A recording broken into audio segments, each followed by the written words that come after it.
Now it does. Now it says live.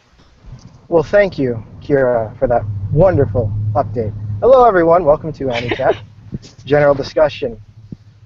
Sorry about missing last week. There was some timing difficulties.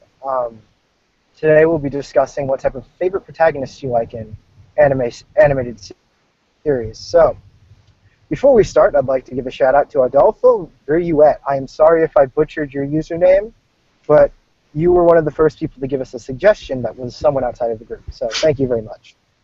With me today I have Alex. Please introduce yourself. Hey, I'm Alex. I go by Leo, and in the past couple weeks I finished the first season of Garo the animation, and all three of us watched Fate Zero second season. Let's see, on my to-watch list, I recently picked up Collide Liner Prisma Ilya Zwei on Blu-ray, so I'll probably be watching that. And I also have Kira. Please introduce yourself. Hello. That's anime. I don't know. It's a great introduction, and I am casually known as Sasaki. So, well, since we're talking about what we've been watching before we actually start the real discussion, I recently have just been randomly watching Dragon Ball Z Kai, and my sister is whispering into my ear that she's been watching Free. So, I've also been watching Garo with Alex, and of course Fate Zero for the 5th or 6th time for me now. I also just watched the first episode of My Hero Academia. Gundam, Mobile Suit, Iron-Blooded Orphans, and yeah, that's what I've watched recently, I guess, along with some Nura Rise of the Yokai Clan Season 2. So, now that we've got that out of the way, protagonists. The topic is, what do you like in a protagonist, and what do you dislike in a protagonist, along with your favorite protagonists? So, anyone want to start? All right, let's start negativity. Protagonists that I typically don't like. I suppose that they have to be, for the most part, I don't like protagonists who are overly meathead-ish, which, it depends on the series, but,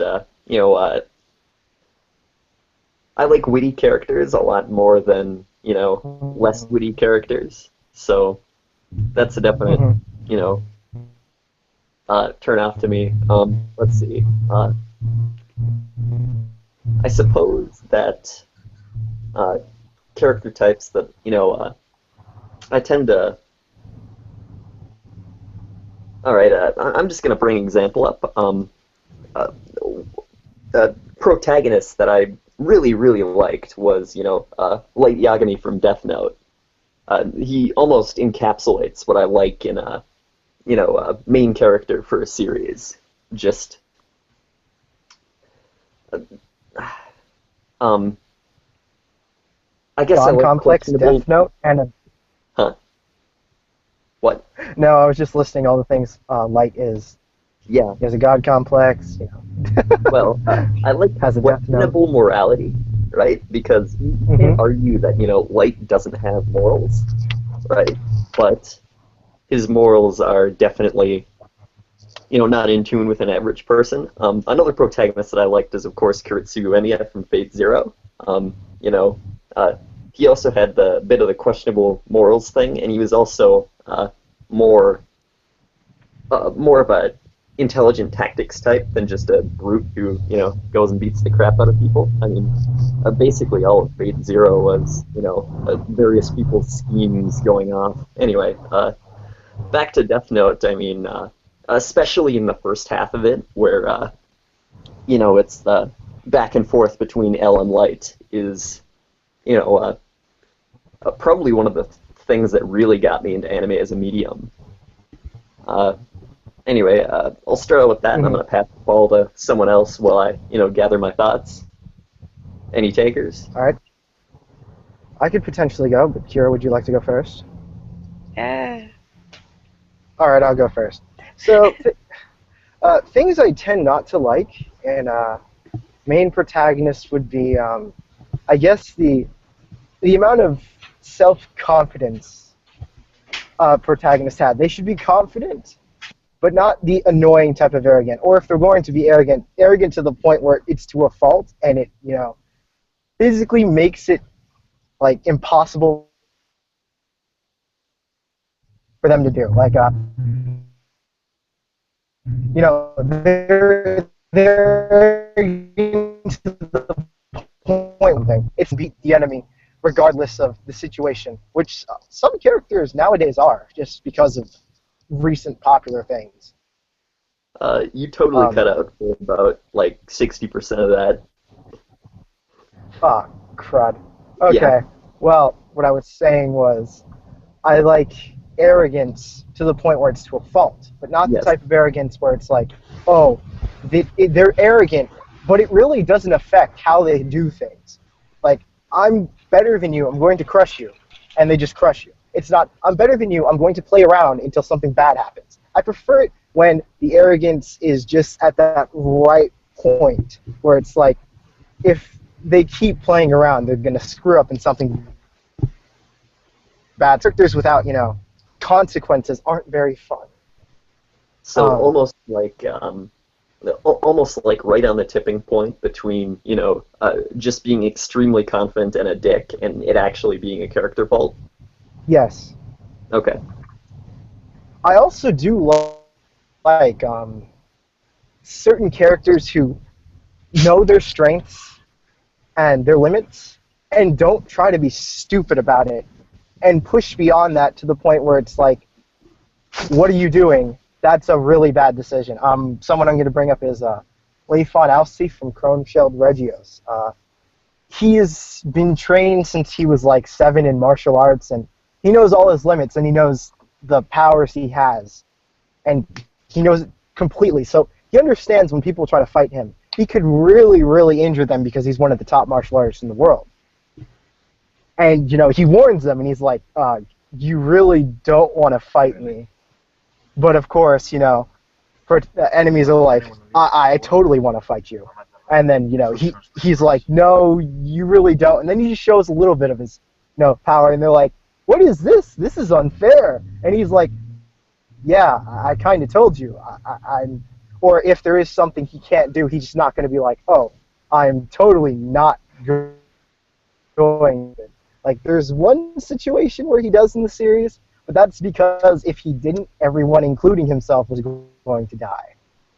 And under normal circumstances, he could have done it anyways. But, yeah, I like characters knowing their strengths and weaknesses, and I also like characters who do have faults, essentially.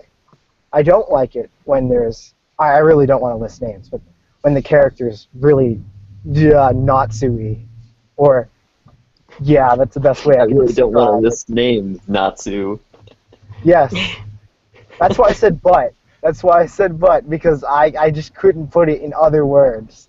I'm sorry. All right. Kiri, you got any initial thoughts for us?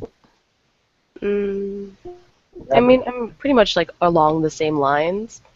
Okay. But like, I think when it comes to me liking a specific type of character or character type, is based on how the anime portrays that character. So it kind of just changes per series. Excuse me.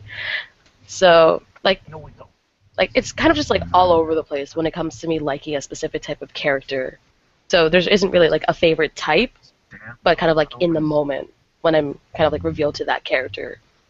I guess I kind of just like the scheming kind of thing. I don't know how else to explain that. But like you kind of get to know like their plans to what they're going to be doing, I guess. Mm-hmm. Like Lelouch, Light, Yeah, those types? pretty much. Alright, so now that we've... I'm going to add something else. Another thing that I really like is when sort of you see, characters or a group of characters, plotting something, and then you don't see the entirety of what they plot. Then you see the effects of it, and then it explains to an extent exactly what they did. And I feel like using that as sort of a design to show how almost the personality and the thought process of your characters actually like it keeps you on edge a lot more than just we're setting up this elaborate plan. Someone falls into the trap they set. Haha, it worked just as planned. Whereas if you do it in the way that I just described, it's more of you as an audience, you're a little more invested because like you don't have all of the information so much. Whereas if in order for the piece to be kept interesting, characters plot out something and then something goes wrong with the plot. It gives you a very different, sort of.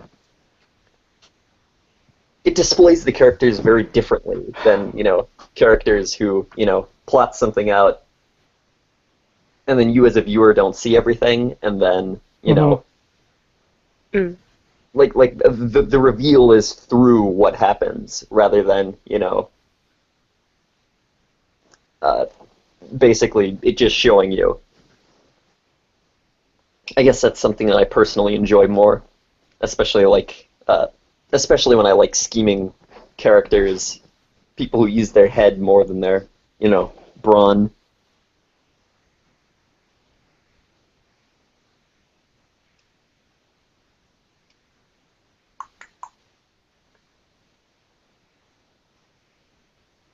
I gotcha.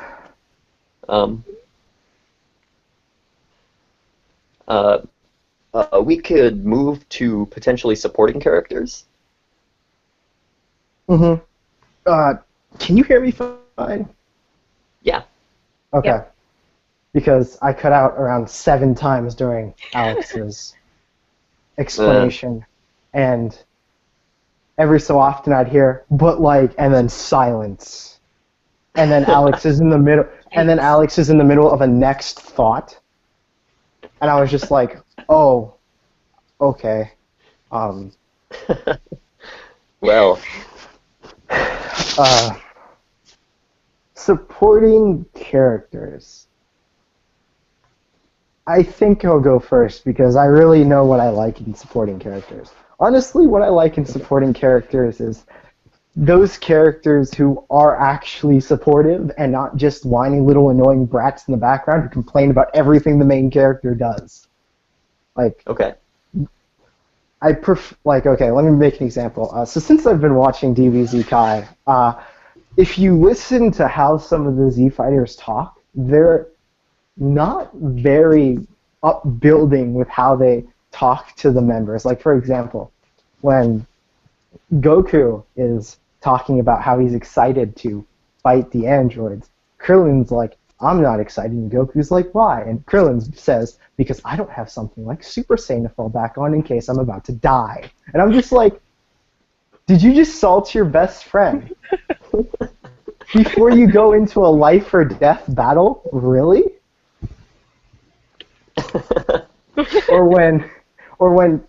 So Tien is sitting there, right? And he's like, okay, so Vegeta and Piccolo are fighting the androids. And Tien's like, I don't think I like Vegeta and Piccolo being so powerful. And I'm just like, they're on your side at the moment. Shut up, Tien. Please. Whereas Yamcha's like, oh man, that's cool. You guys got new powers? Sweet. Beat them for me. I can't do it.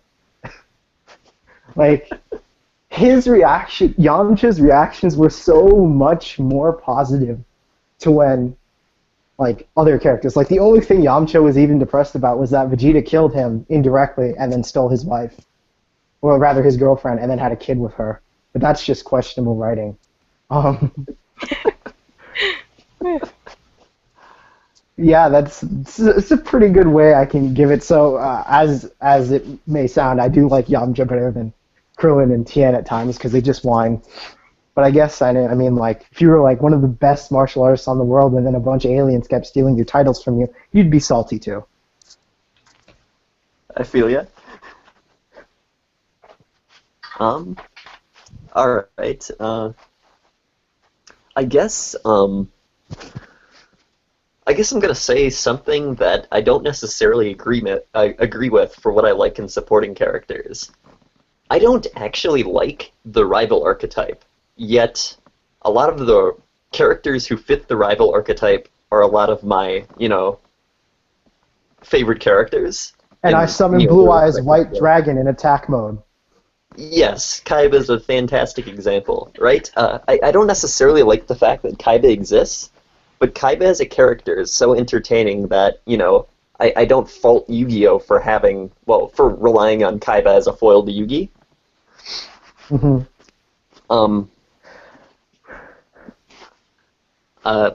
So, while we're on Yu-Gi-Oh!, how do you feel about Tristan, Joey, and Taya? Alright. The fact that Joey exists is hilarious. As for, Tristan and Taya, I don't really... I almost ignore the fact that they exist, except for in, almost like the intermediate episodes, between arcs when they actually do things. Mm-hmm. You know what I'm saying? Yeah.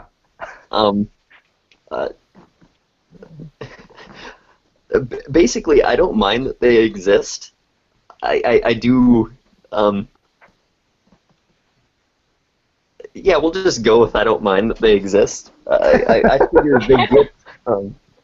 I figure the screen time that they get when they're doing important stuff, quote unquote, important stuff, is fine, right? I mean, transitioning from arc to arc is important, having, Yugi not just be like, oh, Joey is a scrub and Kaiba, and those are the only people who are, remotely close to my age that I ever talk to. You know what I'm saying? Yes. Don't forget about Mokuba. But Mokuba's actually cool. Yes, he is. Because he actually does things. Yes, and he's also he actually has a backstory. And he's significantly more intelligent than Yugi's other friends. Good God. Yes. Let's see.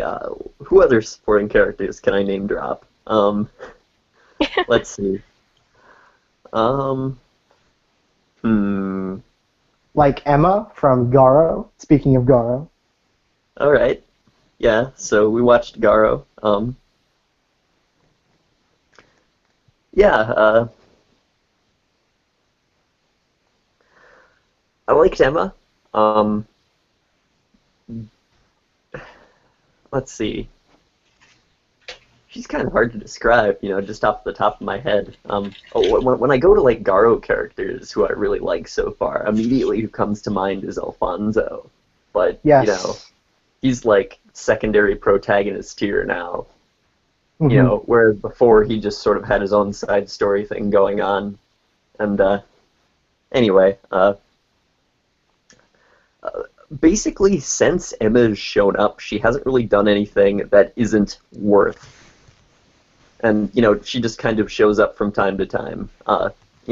She got, quote-unquote captured by the witch hunters, and then is just like, nah, I actually want to be here so I can kill the demon who's leading, you witch hunters. And, yes.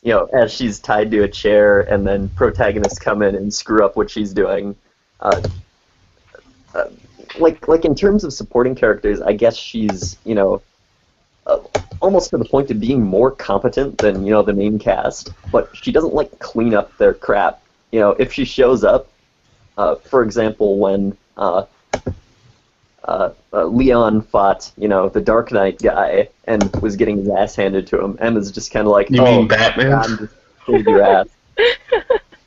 Lucas, can you not just join random call and then interrupt mid-thoughts just so you could bring everyone off topic like you do every single call? So this is Lucas. So yeah, I'm here now. If you didn't hear, he was nailing his freaking mic for 5 minutes. Hello, Lucas. This is Lucas. This is Lucas, Anichat. If you don't remember who he is, he's the guy who does things and disagrees with me on everything, literally everything. Yeah, So, I'm that guy. I literally, when you invited me to this, I had just woke up from like a 6-hour power nap. I'm not even joking you, so I'm really tired, and I'm just gonna say random things. That's the So best basically kind what of power nap, actually. so basically, what he's saying is he's going to do everything he does in a normal call. Alright, But this time alright. I'll be twice as annoying. All right, Lucas, to catch you up to speed, we've gone over what we liked in favorite main protagonists. Now we're discussing supporting characters before we lead into something else. All right. Wait, we've already done main protagonist? Yes, but we can go using back to it. protagonists. We can If go you back wanna, to it after. Fuck. If you want to voice your opinions on protagonists, feel free. See, I don't like the main protagonist, so I guess I'll go Goku. Okay. Okay. So you like Goku's ability to be smart on the battlefield, but completely dumb everywhere else. Well, I think Goku's a good character, so. I wouldn't say he's a bad character. No, yeah, he's good. Recently, since I've been watching DBZ again, I'm like, okay, Goku's a little bit better than what I remembered him to be, considering he's like the staple, and he set trends. Because he's dumb, but in serious situations, he can actually be very mature. Like when it comes to his whole sacrifice of Cell and how he told Gohan, he constantly told Gohan, kill Cell now because you're going to regret it later, like he did with Frieza, because he let Frieza live too long, and that he almost ended up dying because of that. So I think he like learned from his mistake for the most part. And I don't want to interrupt your thought, but Goku was too overly confident for the majority of that fight. He said, "Oh yeah, Gohan's got it. Gohan's got it," and Piccolo had to pull him aside and tell him that is a little boy. That is not you. He says his dad just threw him against the strongest enemy he's ever seen and didn't give him any information whatsoever about what's going on. You have to explain to him that you know he can do it. Not that, oh yeah, just go fight the main villain. I tossed him a Senzu beam. Good luck. Like Goku had done it. It took literally the main villain of the last series to bring it to his attention that he put his own son in danger because Goku wasn't thinking ahead like he should have. Like, he was relying too much on Gohan can get angry, whereas Gohan has restraint, more restraint than Goku has. Because Gohan wasn't put in martial arts tournament with cutthroat members of like bandits and stuff and people who want to electrocute you with ki. Gohan was literally like, oh, that guy's beating up my daddy, headbutts him. Right? And then later he's like, oh, those two guys are beating up my friends, turns into a giant gorilla. Oh, like, basically Gohan did not go through things Goku had went through, and Goku forgot that. So I just wanted to bring up that Goku does forget sometimes that he needs to be more serious than he already is. Oh yeah, I can see that, but you're not wrong. But then again, that what I'm trying to say is that he does have a certain level of maturity, even though he's not the smartest character. Yes. He has been shown to be like an adult sometimes, as to like Dragon Ball, where he was not as about things as he is as Sensei. He was like 16 at the end of Dragon Ball, though. So you can't. He was like a little kid when it started, and he was like 16 at the end. So He was like 20 at the end of Dragon Ball. 24 is when Gohan was born, wasn't he? Because he's 30 during the Cell games, or something like that. He's like, yeah, he was in his 20s when Gohan was born, and Gohan's only a couple years old when Raditz showed up, and he's like 30 during the Cell games. Because in the beginning of Dragon Ball, there's like a time skip for like. There's time skips throughout each of the arc. There's like a time skip for like 3 years. Yes, because of the martial arts tournaments. and he was like 12 at the beginning, so No, that he make was him like like 8. 15. No, he was like 6. No, I- he was 12. Not he was 12 when they entered the first Martial arts tournament. world tournament, and then they had a 3-year time skip where he was like 15, and then another 3-year time skip where he became like the actual adult Goku that we know. I'm gonna have to relook at that because, whatever. But he's still in his 30s when he fights Cell. Yeah. so like he should have matured somewhat after a certain period of time. No, but that makes perfect sense for his character, as opposed to like someone like Naruto, who like I feel like got even worse as he grew up. Naruto held on to his morals because of what happened in the fight with Sasuke and him. Like that happened because he wanted to prove Jiraiya wrong, and he did it to the point where it was a fault, but it worked out in the end. Just a ton of people died. That's all. A lot. Well, he was too idealistic when it comes to his like whole character. Like Yes. he joined the 4th grade ninja war, and he was like, "I'm gonna save everyone." Yeah. But he failed miserably. It's like, dude, this is a war. A lot of people are gonna die. You need to like accept that. Like, and like he couldn't save Neji, and I'm pretty sure Neji didn't want to be saved from the context I was given, because like there was characters who were like chopped in half and were like fine later. So like Neji got taken out by a toothpick. yeah, we don't talk about that. Because we don't go into the last arcs of the big 3 because I don't want to know what One Piece is going to do. I really don't, because it's going to be weird. Because I just can't see One Piece ending. It's just something that doesn't, like, it's just something I can't imagine. Like, the end of One Piece is literally just the writer dies. Like, that was the end of One Piece. He got so... One Piece is one of the rare manga that I feel like is constantly consistent throughout the whole series. Because it's doing the same thing pretty much over. Yeah, I can see that, but it does not. Unlike Naruto, it does not lose quality as it goes on, unless you want to count the anime, which. Okay, the anime made me drop. Okay, let me put it like this. Alright, so the parts I dropped Shippuden and One Piece in the animes are the fights that are like, okay, so mid-pain fight, dropped it. When Luffy is training to fight Lucci, oh, I dropped that so fast. I was like falling asleep halfway through episodes. I was like, nah, I can't do this. I can't. The payoff of Luffy versus Lucci is way better than Naruto versus Pain. That was actually a good fight. I watched the fight, and it's just them punching each other really, really fast. Really, really fast. That was basically the fight. And it ends with being punched really, really fast.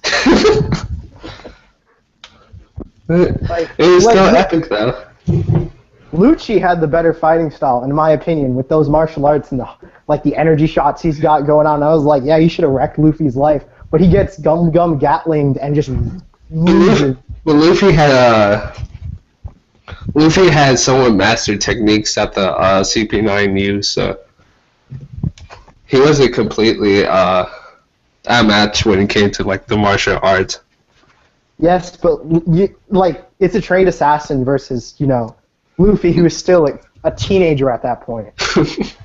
Like these guys for a living went and killed pirates and did espionage and all without being known, while being rumors. And some pirates come up and they're like, "Hey, you stole our friend, give her back," and they're like, "Nah," and then they beat all of them. Like that's essentially that arc condensed. But if you take the arc before that, it's they get beat up by them, the spies, and then they come back and win. Because the pre-arc, which was like the Water 7 arc, I think. That started the trend of fairy tale right there.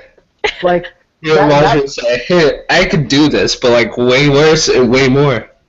Like literally, that pretty much it is. At that point in time, One Piece is fairy tale, but like better.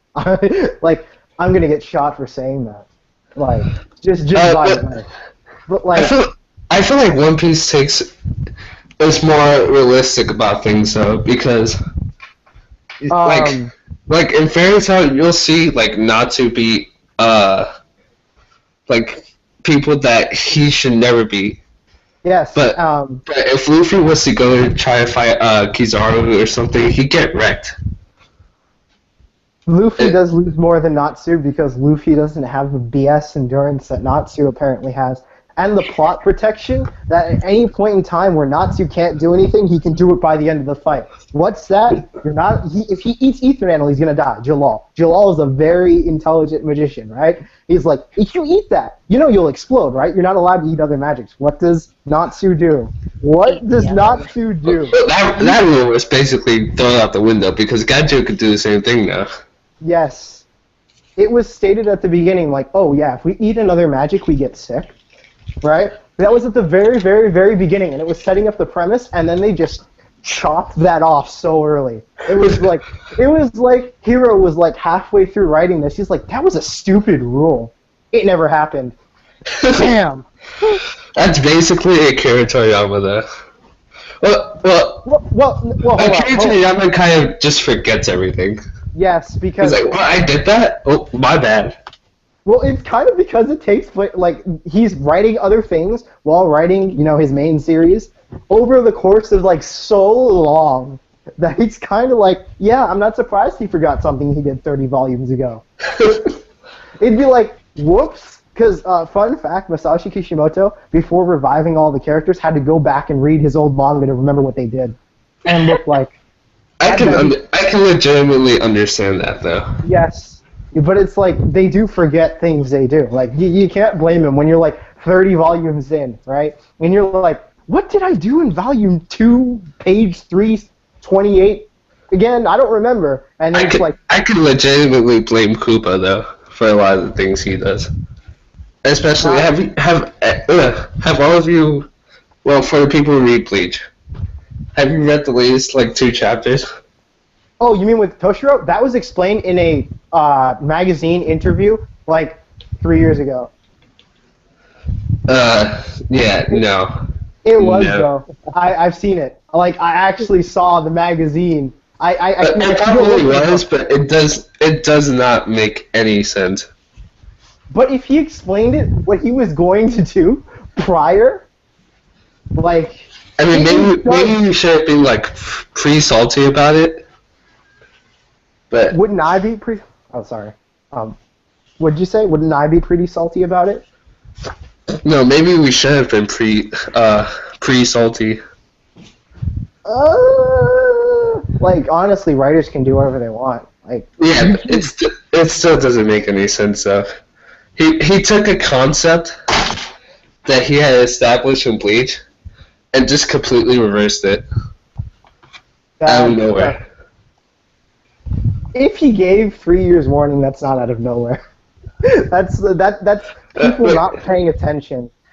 Wait, who the fuck, especially in the United States, who the fuck is going to like read every interview that Kubo does? Of course, people are gonna fucking miss it.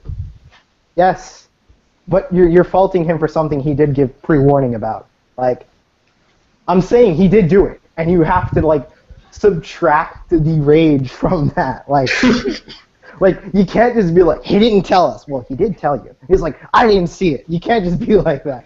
'Cause that's not how you go about things. Because by that logic, like anything, like, because what the writer says they're going to do, they're probably going to do. Like, when I'm pretty sure Kishimoto said something about how he wanted the end with kids and both Sasuke and Naruto being back. Like, if you thought they were going to die because you didn't read that interview, oh, well, that's your fault. I mean, sure, it's not easily accessible in the States because Japan doesn't care about us. But, sorry, we love you, Japan. Fair. Let's move on from the favorite protagonist thing. What were you currently on? Oh, we were talking about what we like in supporting protagonists. I brought up the Z Fighters and how they act with Goku, Vegeta, and Piccolo, and how they address that all of them are just so much better than them. So when you say supporting characters, this You mean like not the main characters or the most important characters? Okay, alright, so assume, okay, so I'm going to use chivalry as an example. Iki, Stella, main characters. Alice, Shizuku, supporting characters. Oh, okay. Favorite supporting characters. And what do you like about them, like their aspects too? I had to think about that, actually. I gave you guys warning though, like Tuesday. Like, yeah, I'm like really groggy and stuff because I just woke up like not so long ago. Yeah, I know you told us. So yeah, this time I was on point with all my warnings. I was on you guys this week, so yeah. Kiyoya still hasn't shown up though. Of course he hasn't. We have to insult Yuma like 12 times before he'll figure out that he needs to get in this call. Yuma's the worst Yu-Gi-Oh protagonist. Like, It's literally a ritual to summon him. Yes, So- I like. It's worked like 3 times out of like the 5 calls we've. So I'm walking home.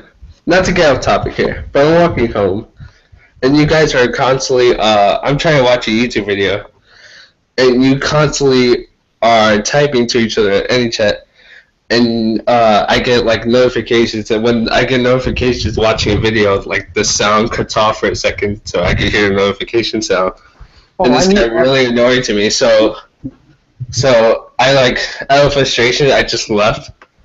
And then, like, Kellen texts me, and he's like, oh, I guess you're not going to be in any chat anymore. And then he, like, leaves, like, the chat with me, and I'm like, what the fuck, dude? And now I try to, like, invite him to this, and he's just not showing up, and I'm like, okay, so this is going on. So, what I was going to say is, just mute the dang chat. Like, come on, man.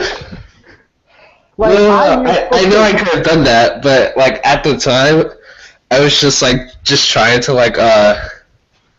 okay, let me put it like this. stop notifications as fast as possible. So I just put like leave, like I just left. But anyway, yeah, supporting characters because we're on that now. When I was going to give you advice, whenever you're invited to a group chat, just mute it automatically and occasionally check your hangouts. You have no need to see everything someone says, okay? Alright, so supporting characters, have you thought of what you liked yet? It's broad because there's like a lot of series I'm thinking about, or trying to think about. That feel when you give Lucas 5 days prep time and he still don't do anything?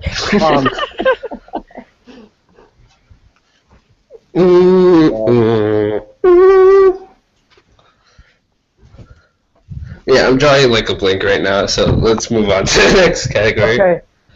Kira hasn't gone yet because we've just cut her off at every opportunity we can. Sad I am violence sorry, in the distance. The I am single so tear rolls down my sorry. cheek. I am so sorry, Kira. It's okay. Please say what you need to say. I guess when it comes to supporting characters, I kind of like the quirky, comedic, like, thing.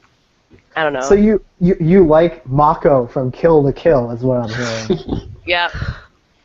Yes. I don't know. It's like it's just I don't know why I like those kind of characters as supporting characters as a comic relief. It's just they're just there, and I just subtly enjoy their presence there. So you like Have you noticed that like secondary characters, like the second main important characters, I would have had a whole bunch of people for that list. a lot of shows don't. There's quite a few shows that don't have secondary protagonists. So it's like you watch this guy and you will like it. There's no one else. Like at the beginning of Naruto, it was kind of like that, and then Sasuke became like he got the rival role. But then in Shippuden, it just felt like the Sasuke Chronicles because Sasuke was just doing so much stuff, and Naruto's just sitting on his butt looking for Sasuke. It was like that was Shippuden in a nutshell. Naruto trained like 3 times, and it was like okay, and Sasuke's going off killing people, fighting tailed beasts, angsting, fighting his brother. Would you consider like all of the Sins main characters? All of the sins from Seven Deadly... Okay. At the beginning, they give somewhat equal time, but I feel like it just spreads out more and more as the series goes on. Yeah. Because, like, the time distributed to each character's change. Like, for example, Sloth, that's Pixie King, right? Sloth is Pixie King, right? Yeah. Okay. He felt more like a main character than Diana and Greed did for quite a bit. Like, he got background and he had interactions with Greed, whereas Greed, like, it didn't have, like, the reverse interactions with Pixie King. Sorry, I can't remember names. I'm awful with names. There's King, Don, and then Diana. If you want to count Bond as a supporting character, then I'd definitely say Bond. You just like, I'm going to fight you. I'm going to steal your stuff. I'm going to steal your sister. I'm going to steal everything. Like, okay, so... Bond's legitimately cool, though. Yes, Bond's cool. one of the other sins was Merlin. Merlin got, like, no attention till the end of the anime, though. It was like, she shows up with King Arthur, and it was like, oh, you're a woman. Okay. I didn't see that coming. We're forgetting about Lust, who's a puppet. Who's just like, he's literally like, I'm a puppet. Fight me. Like, yes, he doesn't actually say fight me. He's more along the lines of, are you sure you want to do that? And then, fight me. And then he fights me. You know what? Fuck it. Brock from Pokemon. I'm eating this cookie. This cookie is so tasty. Holds rice ball in hand. Thank you, poor kids. Okay, so you like pervy, older brother type character who just says everything everyone already knows? Because that's what Brock does. But it's just so much better than what Silent does, because Silent just does the same exact thing, but just grassier. Less charismatic. Yes. Yeah. Also, it seems less intelligent when Silent says it than when Brock says it. Pokemon always has, like, the longest, most dried-out gags, though. That... At least Team Rocket became, like, a legitimate threat in Black and White. Like, they were actually doing stuff that wasn't in a movie. Like, they... they had the whole, like, Brock asking out girls thing. Like, Yes. every episode, that was, like, a running gag. That's because Brock lived with, like, 7 brothers and sisters and was thirsty AF because he just finally left his hometown. Like, he doesn't have time for a girlfriend if he's... Remember how badass Brock was when he was first introduced, though? Yes, and He was like, I'm gonna take that Pikachu, and I'm just gonna fuck that shit up. And then he did. Remember how, like, Ash just meets Brock's dad, like, when he's fishing or some crap?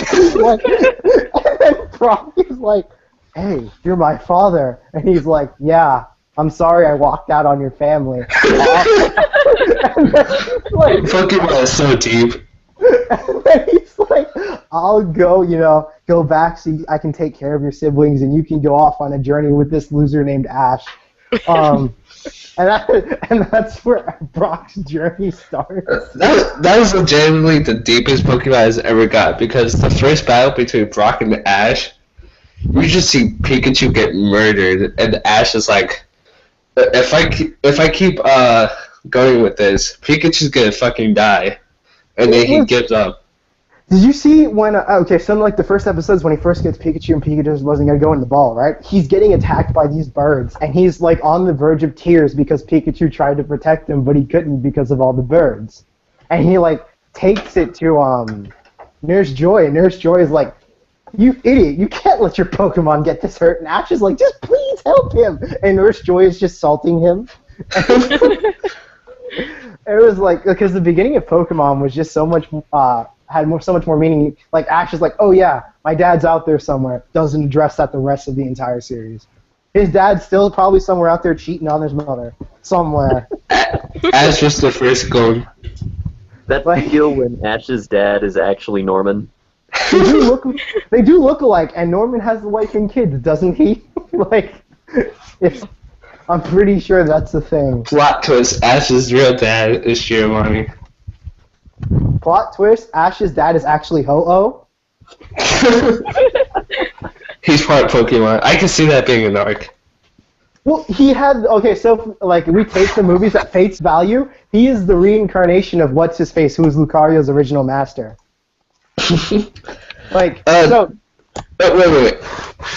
Before we continue, would you guys, for Pokemon, could you guys ever see or allow them doing like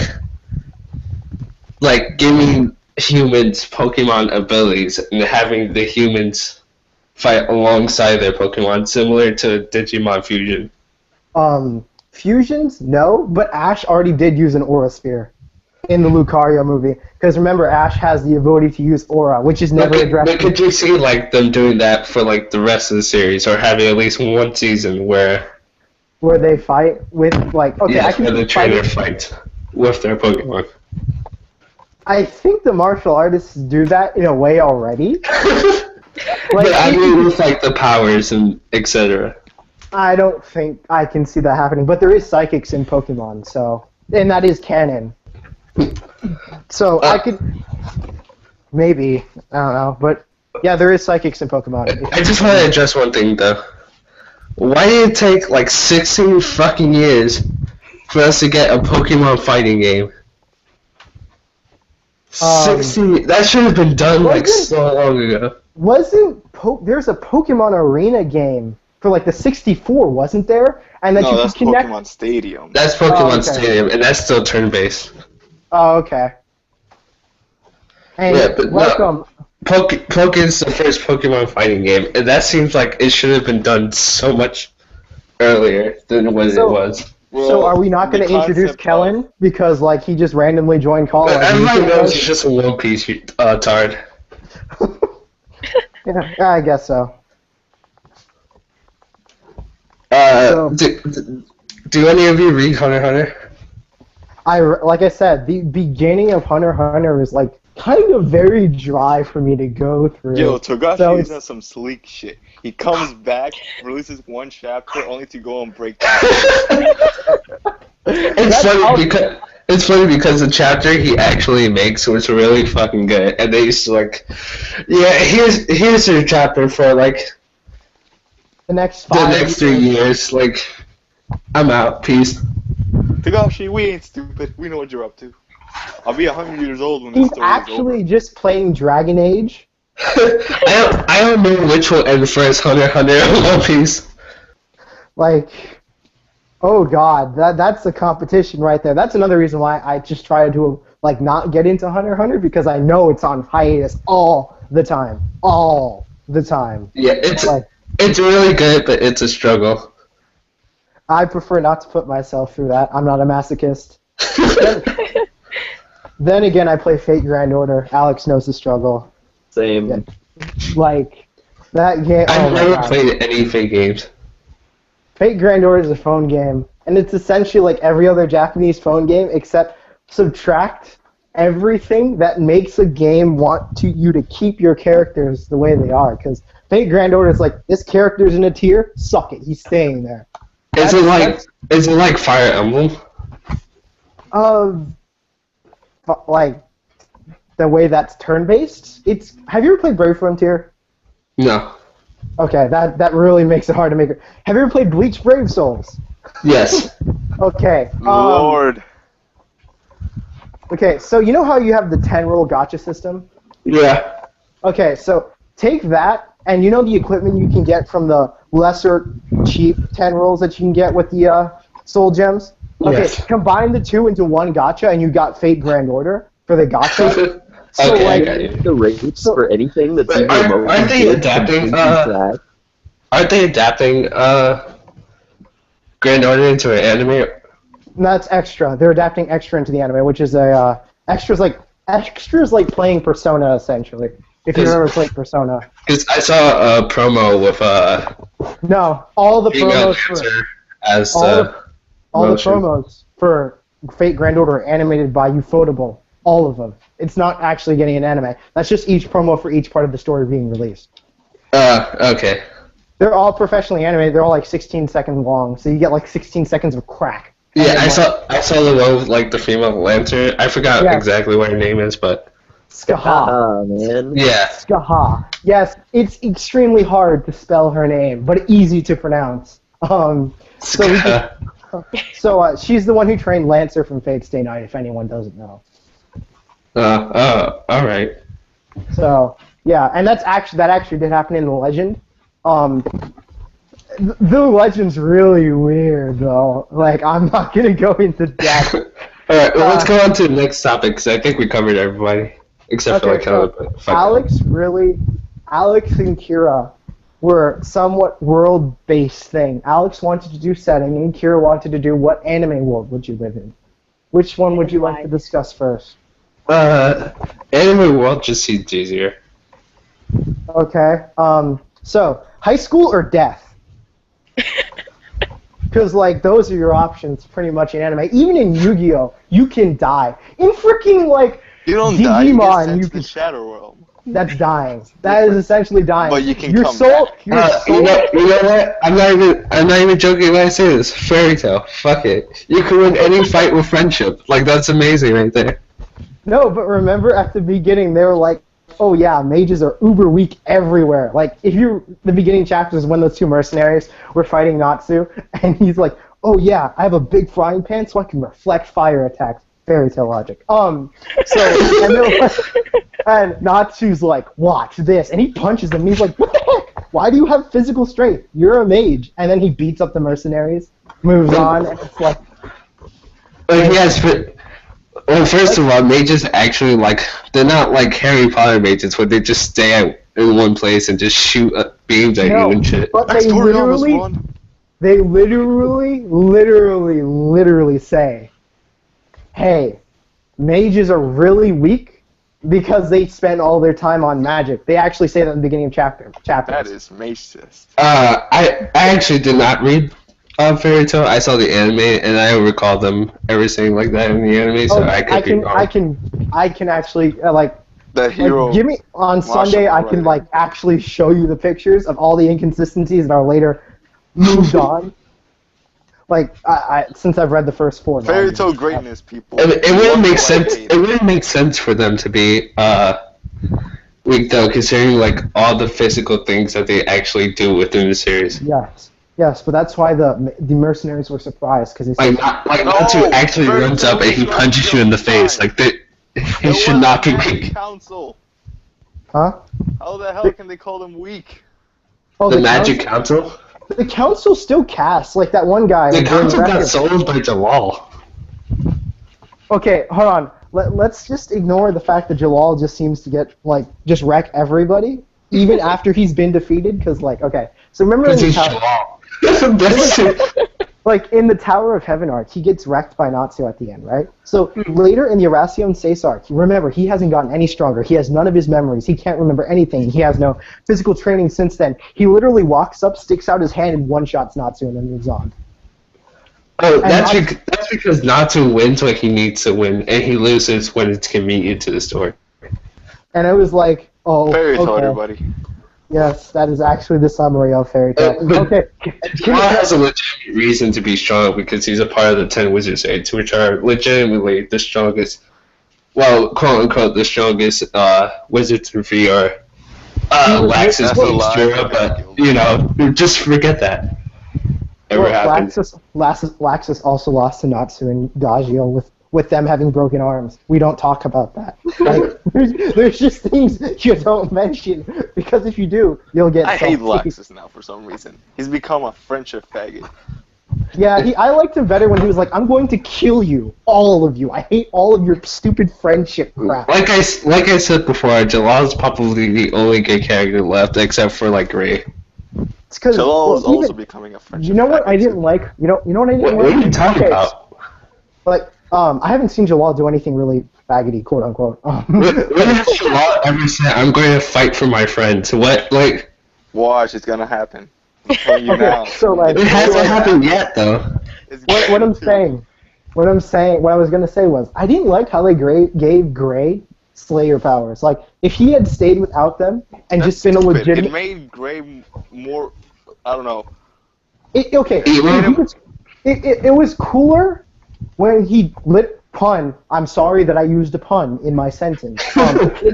It made Gray cooler when he used magic that wasn't Slayer magic. Yes. Because Slayer magic is so stupid in Fairy Tail. It's like Slayer magic is being used by everybody these days. It used to be like, just Natsu who had it, and now everybody like, has it up their ass. Keep in mind, Slayer magic is supposed to be a lost magic, uber rare, not known by more than like 2 people. There's like 20 people in the series who know Slayer magic, and it's it's to the point where like if the character doesn't have Slayer magic and they're fighting Natsu, They're fucked.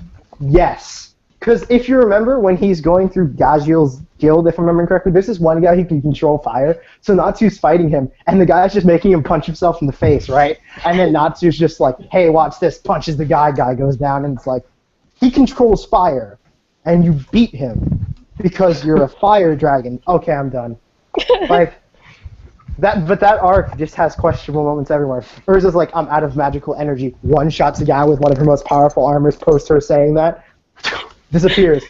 And then he gets back up, she does it again, and it's like, really though? Really? Okay. It's funny because that's one of the best arcs in Fairy Tail too.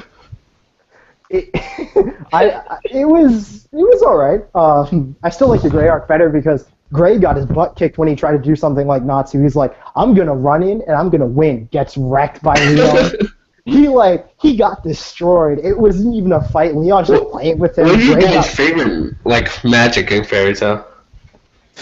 The make magic. Make magic? Yeah, like the wood make, like there's that one chick who can use wood make, and then Gray's ice make because he can make an ice bazooka for some reason that actually works with working triggers and bullets and. I legitimately think that the heavily body magic, Jalal's magic, is the best magic in that shit. When you mean where he like just creates miniature galaxies and throws them at you? Because that's what he does. Like he literally just makes miniature solar systems and other solar like stuff, and he's just like, hey. It's fucking cool though. Not only that, but as he's like flying around, because he flies around like he's one of the fastest characters in Fairy Tail.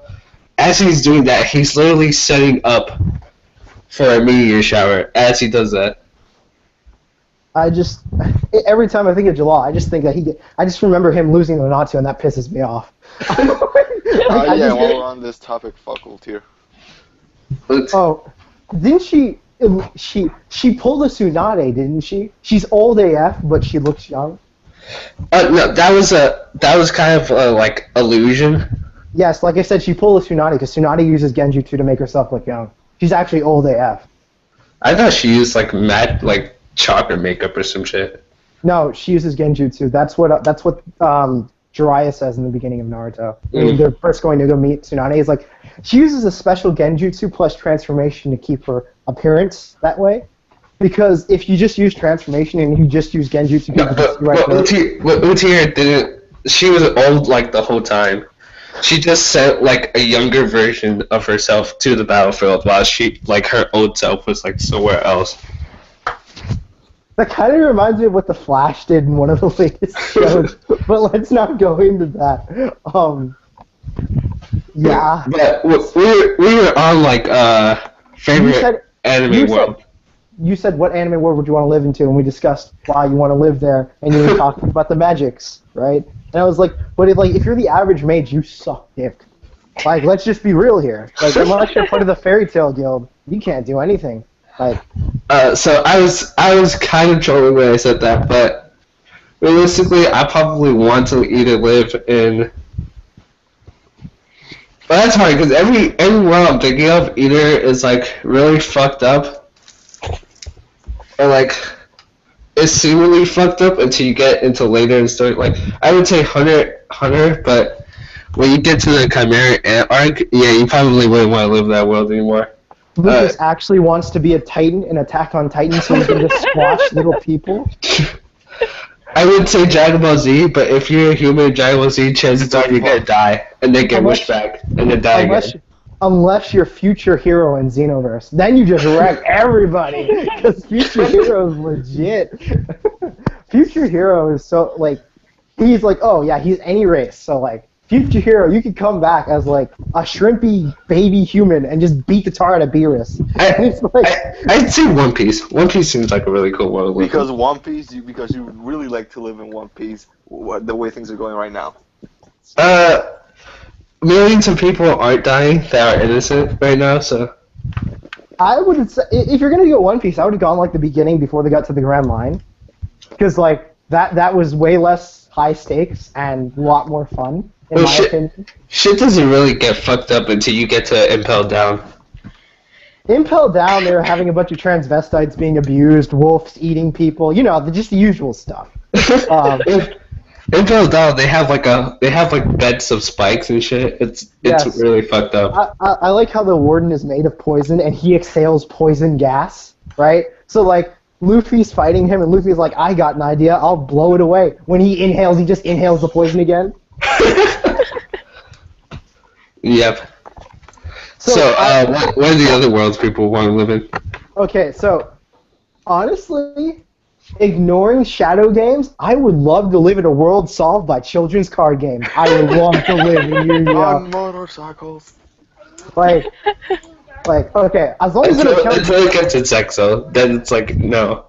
I wouldn't want to live in Zexal. Run No, away. I actually think I'd want to go to Duel Academy. Man, Duel Academy though. Like, okay, so by the way, even in Duel Academy, the reason everyone seems better than Joey is because you have to pass a Kaiba test. Like, the school was done by Kaiba, so like, you have to pass a Kaiba test. That means you can't completely suck. So even Cyrus at the beginning is still better than Joey because he passed the Kaiba test.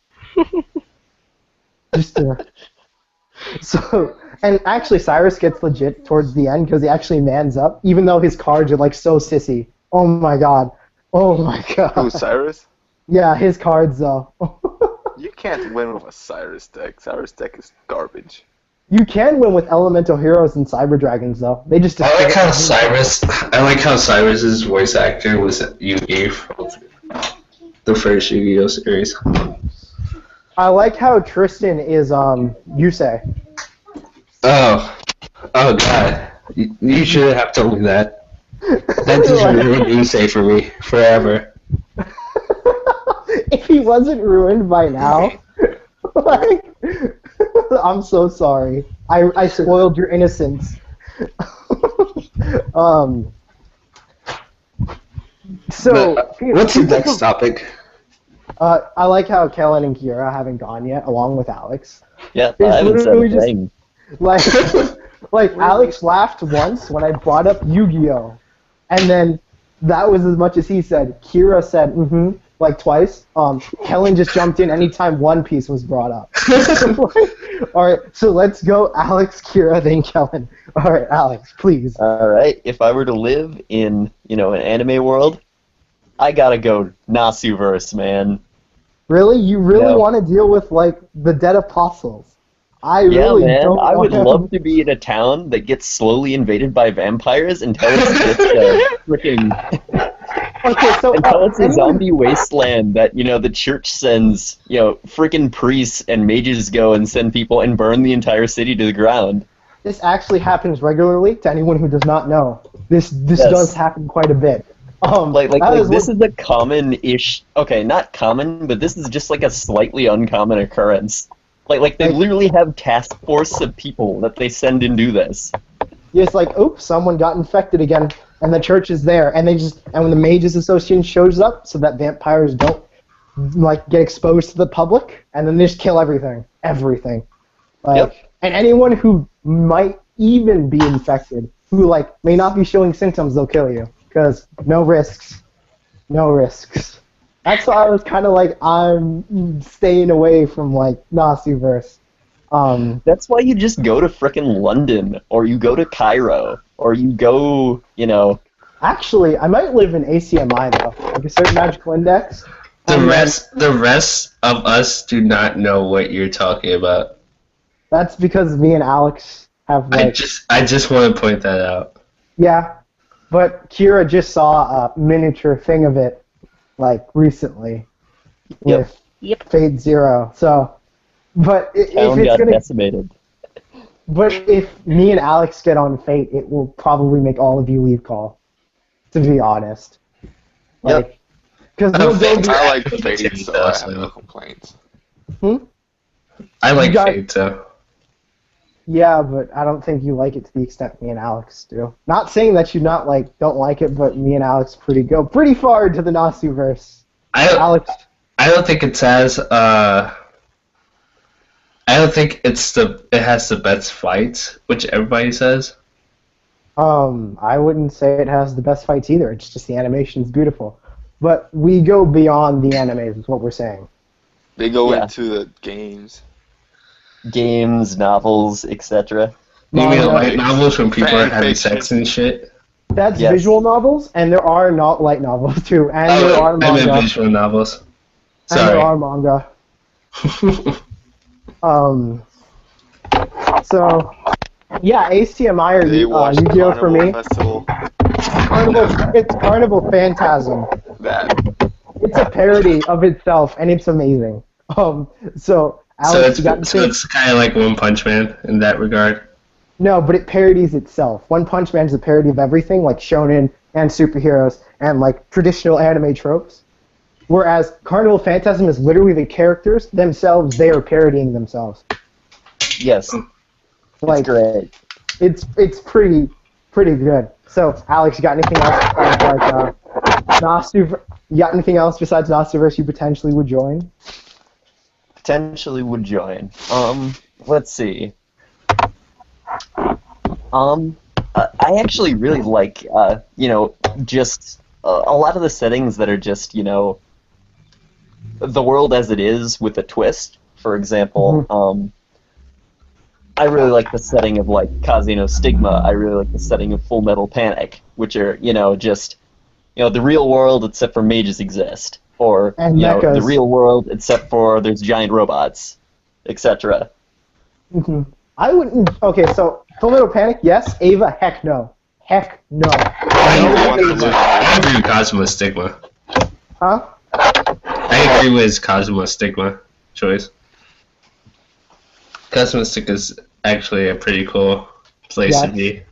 Yeah, it's a cool verse. It's just the real world except for mages exist. Except if It's you always Some of those Father. mages happen to have contracts with, deities, and they can wreck except your life. if you're a wind user that isn't Cosmo, you just suck. Yes, Well, this is oh, true. You can contract the demon with wind, and you cannot suck totally. Like, But if all you- the wind mages suck. but no, but the demon didn't completely suck. Like I said, if you contract and let the demon get in your body, you won't suck entirely. You just won't have any control. Even the lineage of people who were contracted to the god of wind, right? And they still suck. Like Didn't, Cosmo's just like, Dark oh, and the that's a Black nice have, like, the divine same- spear you have there. Did Dark and It's the Black mine have because like I'm the same contracted to the concept? god of wind. Okay, so let me. So since Alex was talking about descending from like the contractor of God of Wind and how you're descended, you just still suck, and then how Lucas was talking about Dark and the Black and don't they have the same concept? I'm going to bridge the two because no one else was paying attention to what they were saying. Okay, so in Darker Than Black, the contractors are you essentially form a contract with a demon. We really don't know how it works. It's just a supernatural contract, and you gain a power. And you lose your ability to not think exclusively rationally. Essentially, you get your personality taken away. So that's where you operate similar to a robot. For anyone who's like not finished Great with Darker fucking Than, deal.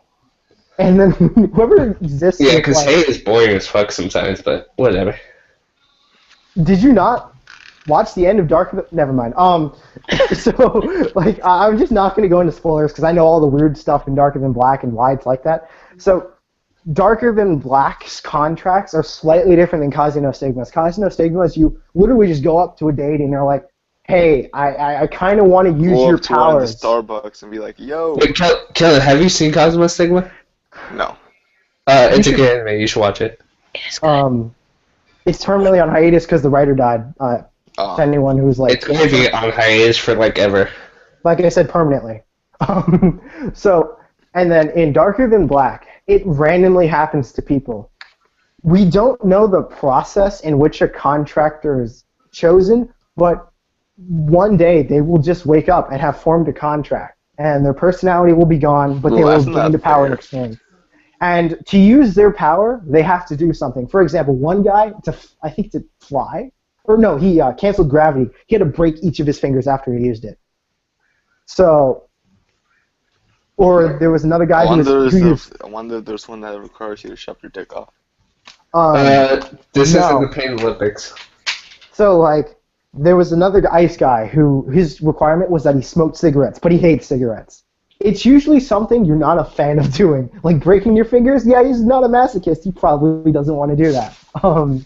There was this one guy who every time he used his powers, he had to read a book and then fold the page of each book while he read it. It's kind of similar to... It's not exactly the same, but it's kind of similar to like some of the Hunter x Hunter abilities. Because in order to get stronger abilities in Hunter x Hunter, you have to place certain conditions that need to be achieved.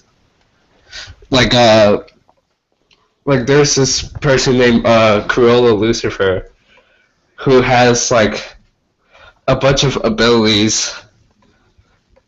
He can copy a bunch of other people's abilities, and then put them in that book for him to use.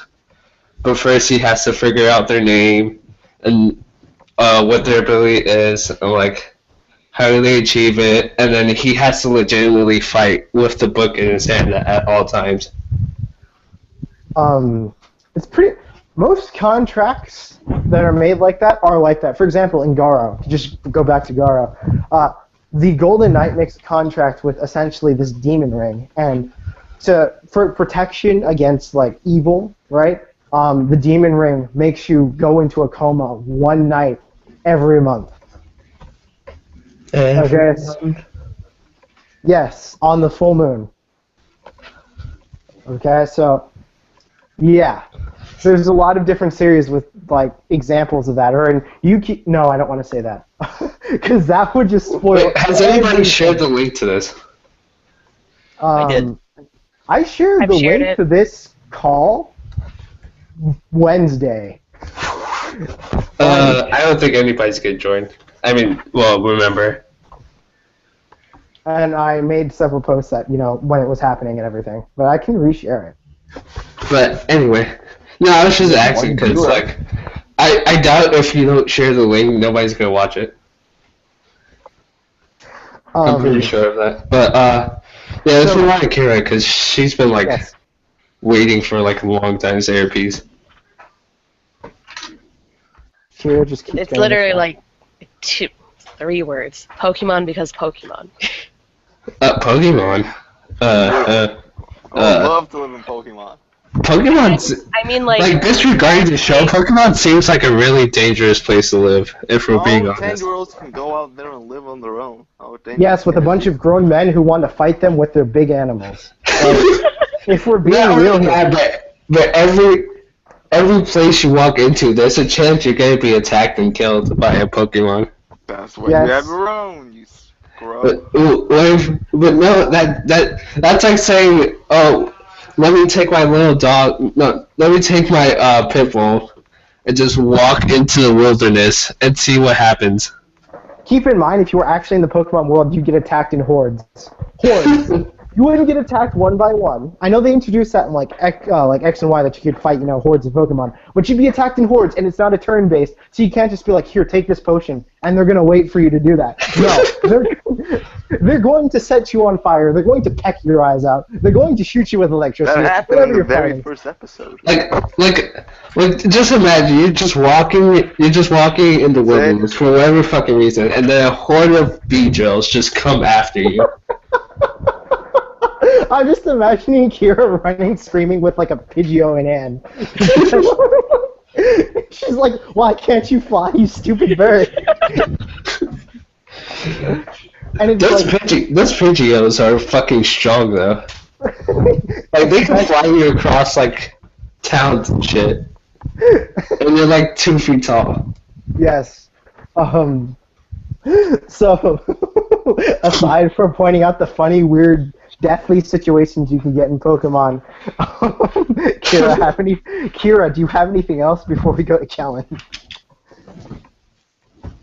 what? No, I didn't really hear you. Oh, I said, do you have anything else you would like to go to? Nah, I'm good. Oh, so you just like to stay in Pokemon. Alright. Just don't go into the... It's dangerous to go alone. Don't go into the bushes. Just don't. Don't go into the tall grass. Don't Yes. use your bike indoors. If you use your bike indoors, you'll end up like Gary did at the end of Pokemon Origins, in a full body cast inside. Okay, so Kellen, why would you want to go to One Piece? I mean, what series would you want to go into? What series would you like to go into, and why is it One Piece?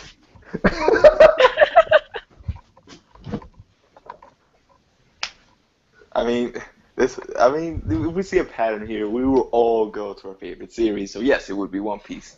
One Piece isn't my favorite series. No, you said Hunter Yu-Gi-Oh! x Hunter. Yu-Gi-Oh! Isn't my favorite series. Anytime I go into Hunter x Hunter. It would be cool too, but I'd probably die if I go to Hunter x Hunter. They have things like the Phantom Troop and the Chimera Ant, and that world is just fucked. Like, as long as you don't face any guys in some dark hoods, you're good in Yu-Gi-Oh! Like, just stay away from anyone who wears, like, black, and you should be fine. Like, That's essentially... Stay away from anyone who uses and that. Hisoka lives in Hunter x Hunter. Fuck that. I don't get raped by Hisoka. You don't want the shonen equivalent of the Joker running around licking you? Alright. Yeah, that's understandable. So you want to live in One Piece because you want to drown the moment you eat a devil fruit because you're on a ship, and you know, and you get shot at by the Marines. You even have to have a devil fruit. Yes, Exactly. I know. But it doesn't stop you from drowning in the middle of the ocean if you are a Marine or anything important in One Piece. Because if you are anything important in One Piece, most likely you're going to be sailing at one point in time. Like if you're playing The Legend of Zelda Wind Waker, it's non-stop sailing. Because all you can do is ship in that game.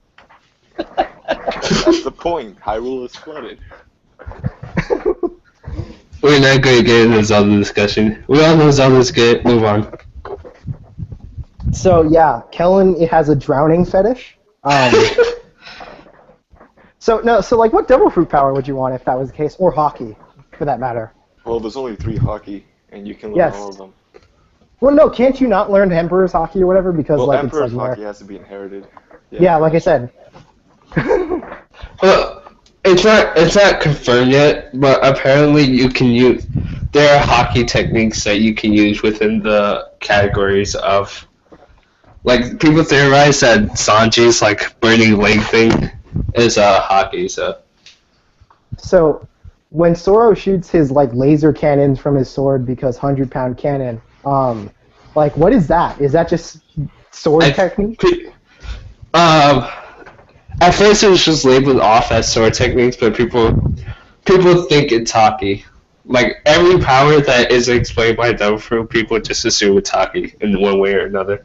Because if anyone does forget, Zoro's like, I got a new technique in Skypiea, and he just lasers that one guy with the skates. Because hockey is kind of like the equivalent of like Ki right now. Okay, I guess I can see that. Like But it's like every power that isn't Devil Fruit is just labeled off as hockey, and you don't know how they achieve these abilities. They just do it because hockey is willpower. in DBZ, Chaozu is an Esper, but they don't address that because he also can use Ki. They don't address how any abilities like work in Dragon Ball Z. They just do. We don't know how the fuck they make after images of like themselves. They just do it. Oh, that I'm gonna steal that from Chrome Shell Regios. You move fast enough, and then you use Ki to solidify the image. In Chrome Shell Regios, the main character has done that for fights. So, yeah, I recently just watched the Fight versus Vegeta arc. Like, I was like, oh, poor Chaozu, poor Yamcha. That was like the most serious arc, besides maybe the Frieza saga. Yes, because like I felt sad, and I've already seen them die. Like They I was like, already oh, died like twice. Yamcha died twice in Dragon Ball. Nacho never died in Dragon Ball. They did. Yamcha was fine. No, he didn't. Because He didn't die until Z.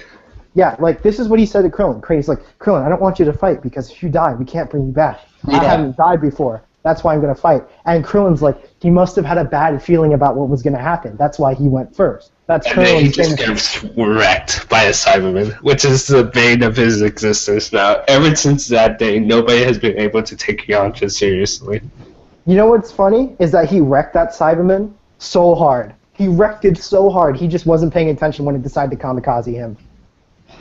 Like, That's it was... That's weird, because you think Dragon Ball Z characters can see things like coming. No, because Yamcha was talking so much trash. He was like, I'm going to take out all these Cybermen, yo. That's what's up. I'm going to do this. And then Vegeta's like, you should look behind you. And Yamcha's like, what? And the Cyberman just latches onto him and blows up. It was so brutal. That was like the most brutal Dragon Ball Z had ever gotten, because Nappa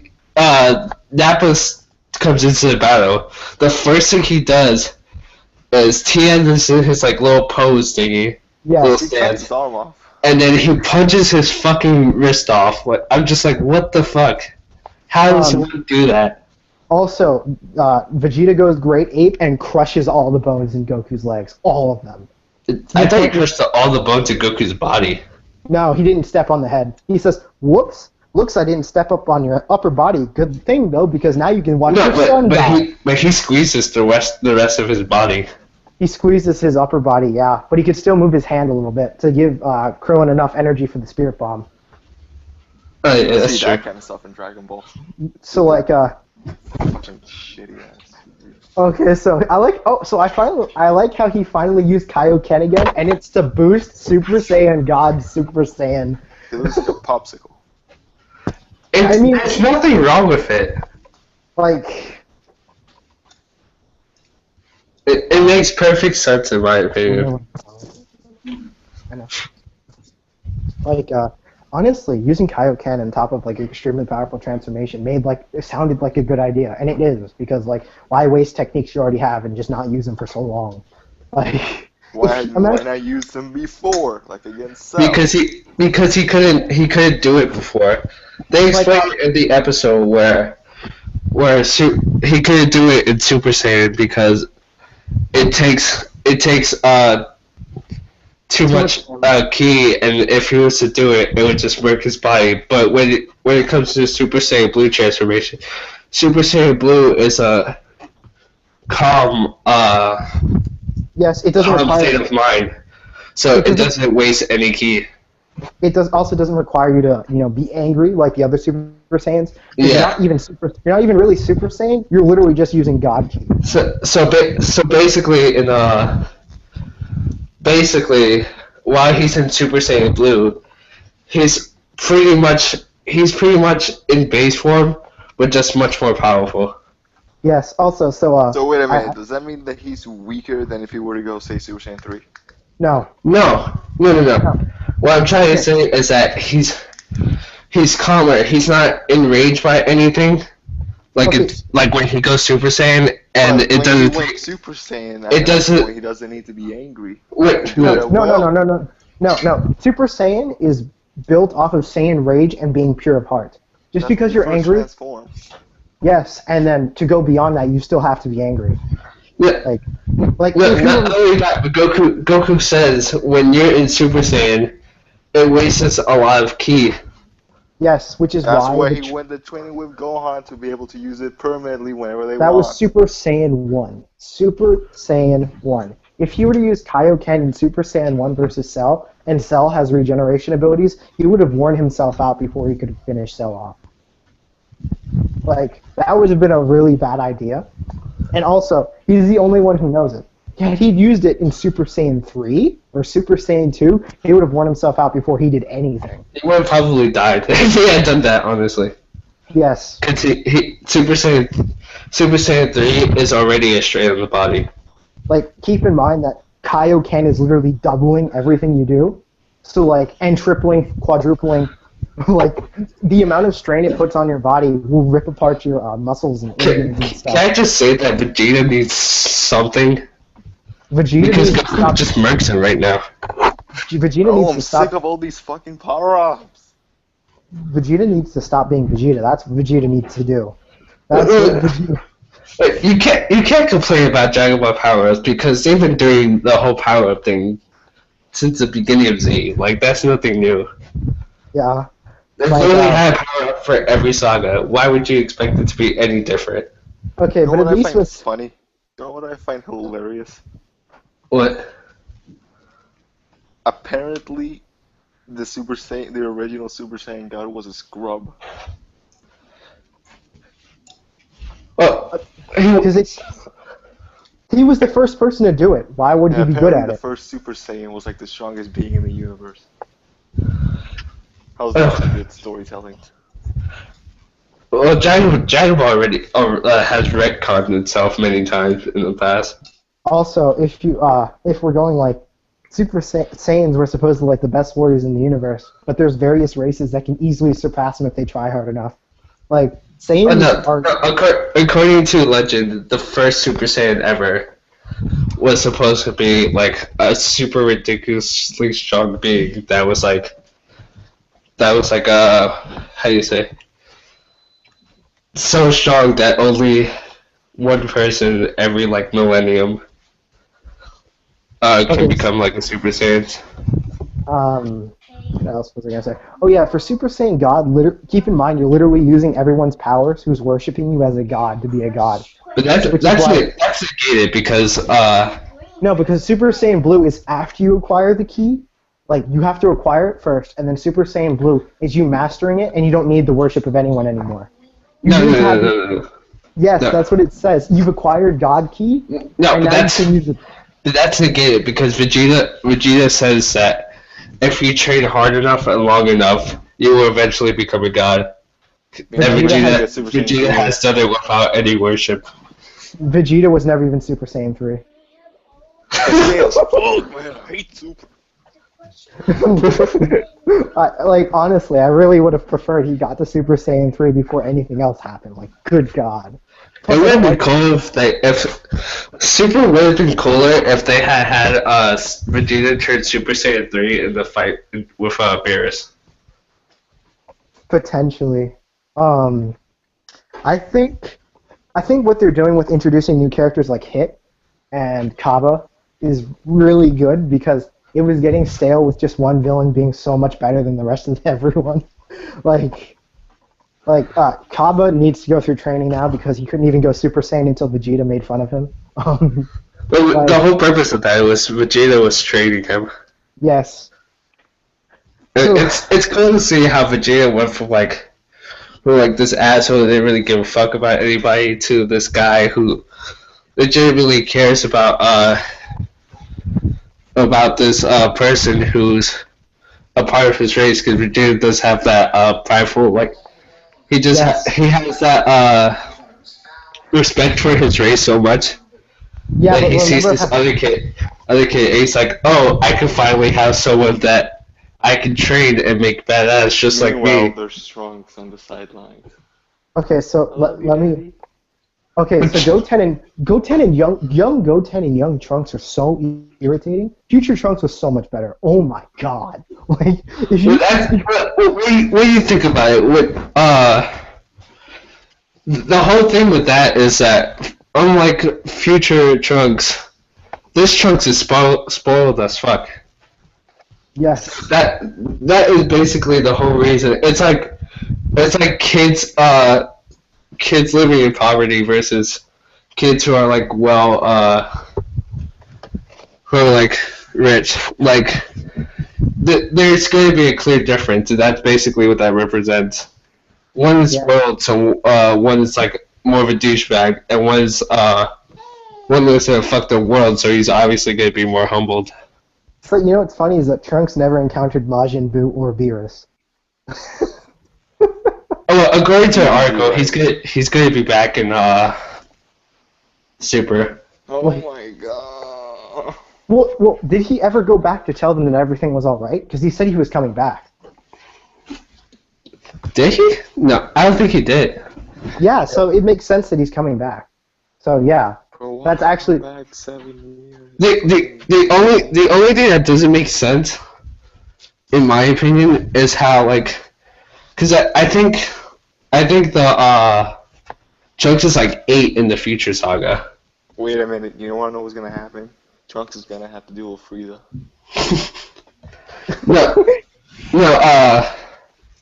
In the Future Saga, Trunks is like 8. So, like, and this is the whole thing with, what was it? Majin Buu takes place like 7 years after the whole Cell thing. So, like, it's funny how, like, Trunks never encountered Babidi or anything. That's what Because I said. at that point, he should have, like, encountered one of them. Like, Well, I think it's more along the lines of because of the circumstances of it being an alternate timeline, certain things didn't go the way they would have. Because, like, aren't the Supreme Kais in a different realm? no. I don't think so. I just don't think the Supreme Guys give a fuck Here's about what her. I want to know. Why isn't anybody who died in the future timeline using King Kai's telepathy thing to help Trunks out? You mean like when they like go back to the Earth and stuff? Yes, like maybe they can tell him, hey, go to New Namek and find a new dragon. First of all, Trunks doesn't know instant transmission. No, but I'm pretty sure Bulma could just build him a ship. I mean, she Yeah, built a fucking time machine. Like, he's like, hey, can I get 3 wishes? And he's like, yeah, I want instant transmission. I want all the people who died, you know, because of the androids to come back. And then 3rd wish, he's like, I don't know, I want to be able to time travel freely.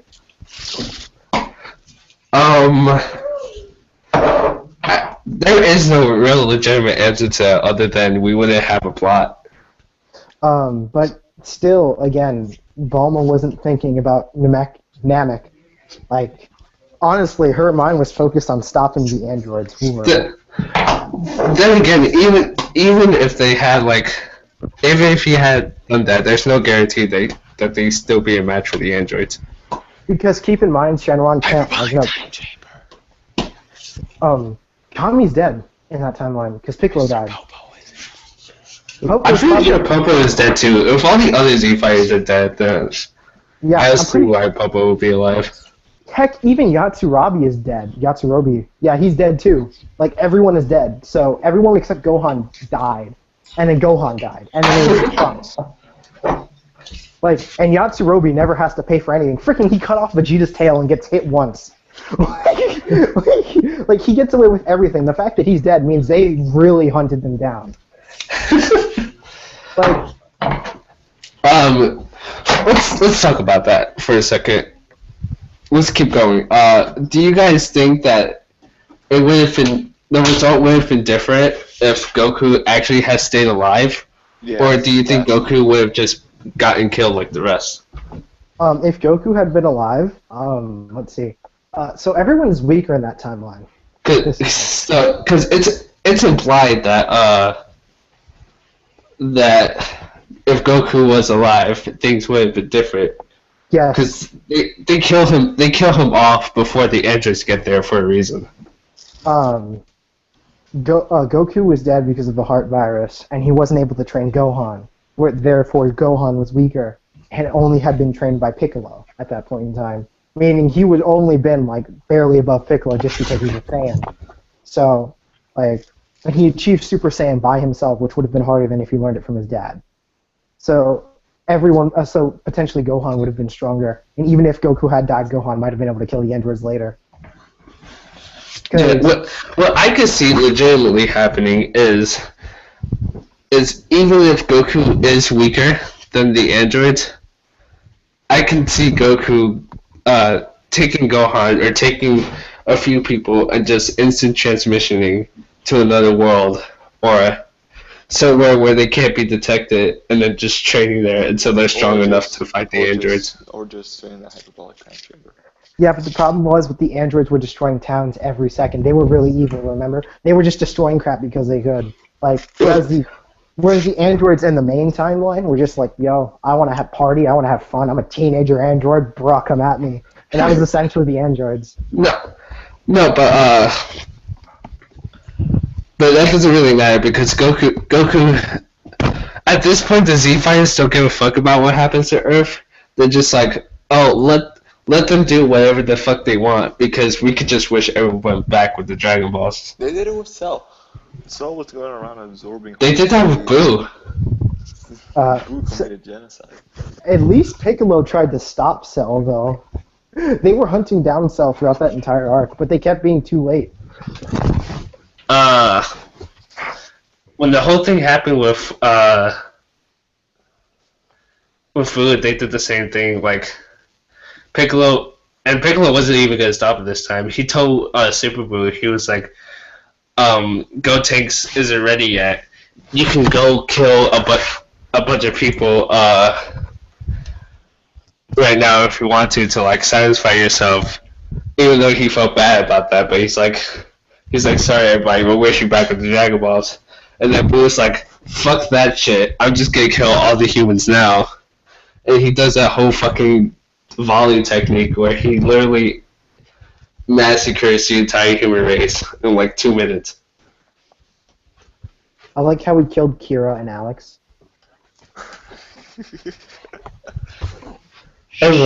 Everyone knows about Dragon Ball. They can join in anytime they Ratings want. are clearly through the roof right now. Yeah, but I think it's That because... said, I haven't actually read Dragon Ball since, like, I was a freshman in high school. Alex isn't So here. I'm not really up to, having a super in-depth conversation about it. Basically, by the way, I still haven't watched the Boo Saga, because I refuse. I watched Revival of F. I haven't seen Battle of the Gods or the Boo Saga yet. Why would you skip Battle of Gods though? Because I couldn't find it anywhere online without it being a parody. Kiss Anime. I went to Kiss Anime and it still was the edited version. Oh wow. Yeah, I got wrecked. I was actually going to buy it, but it was like $20, and I was like, nah, I'm not spending $20 on a freaking DBZ movie. I'm gonna wait till it's like 15, like the Naruto movies.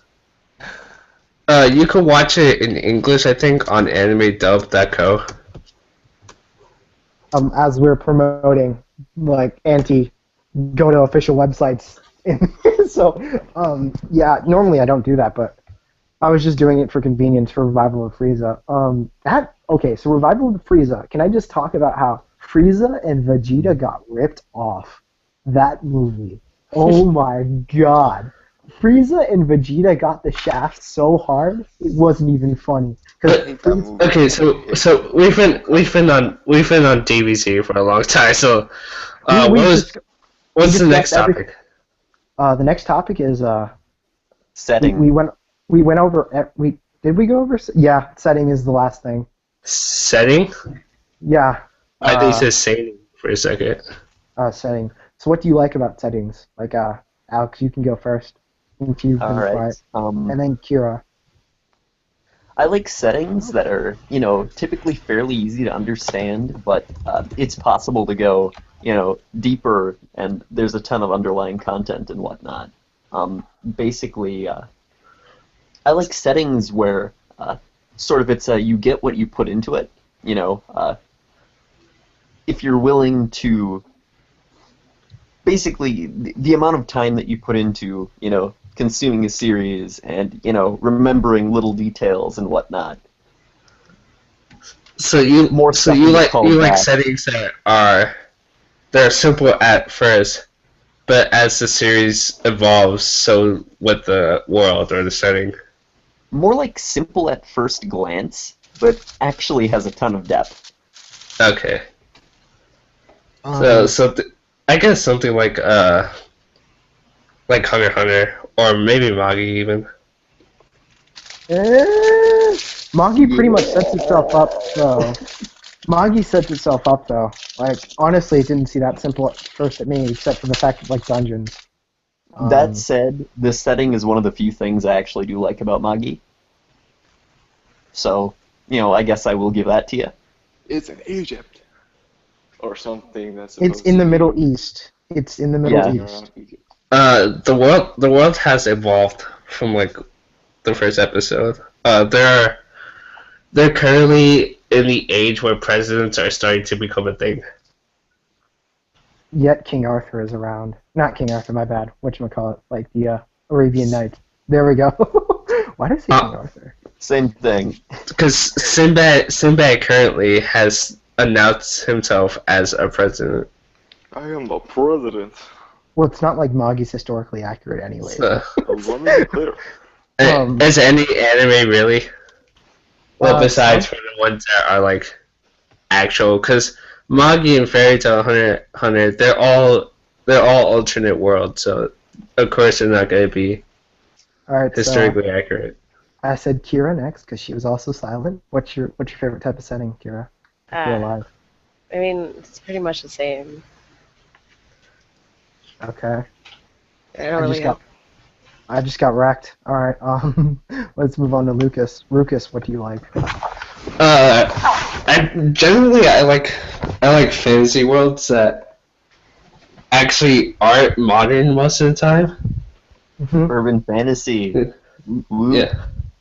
Cause I'm not I kind of like the world that we live in with all the technology and everything, but I sometimes feel like just like a world without like technology will also be like cool living too, and it's just a different experience for me.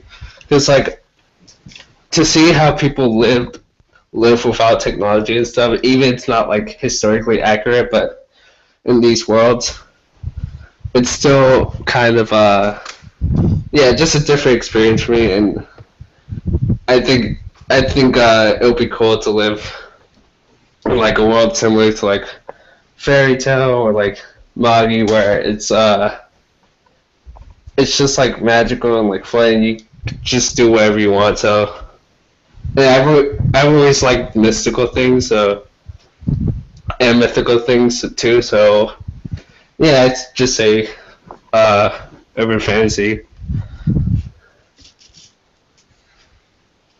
So, Kellen, what do you like? I like a good complex setting. I feel when his answer was so simple, but the statement was, "I like complex setting." Okay. Okay. So my favorite type of setting is like gaslight fantasy. So like D. Grayman or Pandora Hearts would be really, really good examples of time periods that are like gaslight fantasy, where it's like technology is a thing, yeah, but they're still going on like steam trains and all sorts of things like that. Mainly because there's a lot of stuff you can do there, and and the stories tend to be darker than what, fantasy before or after usually are. And it just has this feel to it that I just like. So do you like darker atmospheres more than lighthearted? Yes, but lighthearted atmospheres are sometimes refreshing. Okay. I think we covered everyone. Yes. We need to end it now because we're like actually 33 minutes over our intended time. Oh, snap. We always ended towards like 11, right? Yeah, but I assumed since that like you guys vanished the last 2 days that it would be shorter. So, Well, but this was fun. This was actually refreshing because our last one was just like god awful. because I actually scheduled everything and I set up topics that we would discuss. And we need to get back on versus battles. Yes, our suggester Adolfo Ruet suggested lolly battle themes. Lolly battles to the death. Like he suggested lolly battle themes. Shout out to Adolfo again. I have a few battles in mind, but you guys will have to do research. You can't just slack off. Or risk getting wrecked by Kyosuke again. I still want to kind of do Gray versus as Death. Can't Esdeath like freeze the air around her or something and stop the area or something like that? She can apparently freeze time, legitimately freeze time with ice somehow. Sounds like DBZ. Because there is a character who can do that, like Goldo. He holds his breath, freezes time, and then freezes you. No. But he freezes time as in he stops it. But Esdeath legitimately freezes time with ice. Okay. She freezes something that is not physical with ice. So guys, we should do our outros. Alex, you got the end broadcast ready?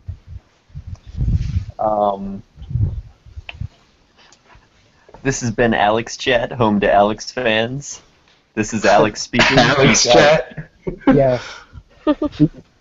Mainly because I also go by Alex, and Kellen went by Alex, and he's Alex, so there was Alex. Everyone's an Alex, Yes. except me. Fans, this is Alex Chat. So, it's been Kyosuke, and I love disagreeing with everyone. Peace out. welcome to the end of any chat full of tards and haters. And all the tards are pretty much Kellen, and all the haters are also Kellen. Yeah. Fuck Cody Rhodes. Yeah, I'm Lucas. So, yeah, I'm so fucking groggy from when I woke up, because they woke me up with the fucking sound of this call. But, you know, it's all good, so I'm just gonna go now. Kellen could do his outro. I'm done.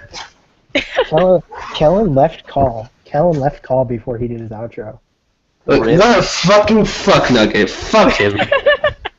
Okay, Kira, Alright, it's your so turn. I'll do Kellen's outro for him.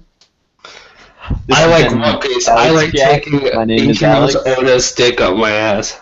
There, I just did the outro. Okay, so Kellen's actual outro is I love wanking One Piece and I love wanking to One Piece. Bye bye. Okay. So Kira, your turn. Too many anime, not enough time. That's it. Proceeds to drop mic. Mic breaks. Mic breaks just in time for Kira to get new mic. So, guys,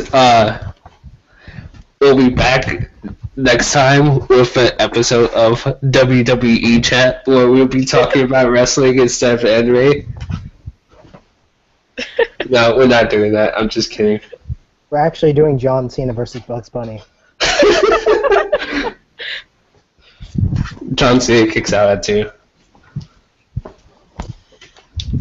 Like, Are we still alive?